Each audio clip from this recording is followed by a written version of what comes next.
طبعا معايا فرخة قطعتها كده نصين بالطول وسايباها شابكة في بعضها.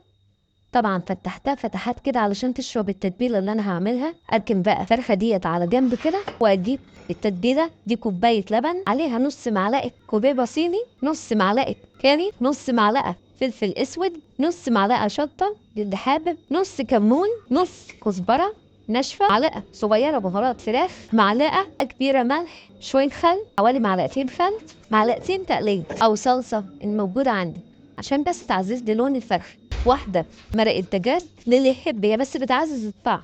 أقلب كل المقادير دي. لقيت التتبيلة في حاجة أوسع عشان أعرف أحط فيها الفرخة. عايزين بقى تبيتوها فيها، عايزين تسيبوها قبلها بساعتين 3. أنا شخصيا مش هلحق أسيبها أكتر من نص ساعة وهشتغل على طول. معايا طبعا خليط من الخضروات، ضيف لسه كمان حوالي طبق بسلة، معايا بصلتين، حوالي نص كيلو كوسة، جزرتين، حوالي نص كيلو بطاطس. هقشر كل الخليط ده كده واوريكم هنعمل فيه ايه. ابدا بقى اقطع البطاطس والكوسه كلها شرايح واحده عشان السوا يبقى واحد.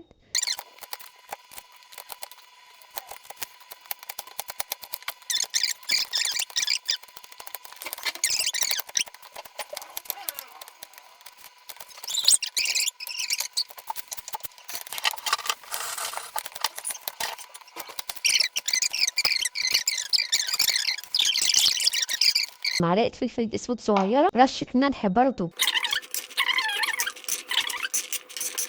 الفرخه اهي قعدت شويه معتبرين. تتبيله طبعا ازود عليها حوالي كوبايه ميه واحطها بقى ايه الفرخه كده تستوي فيه.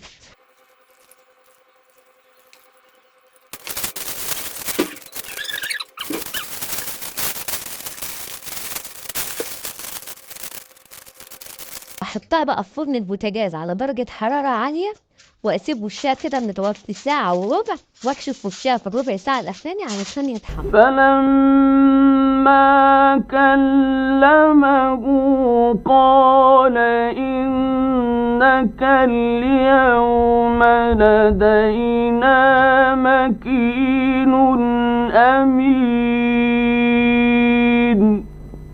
قال اجعلني على خزائن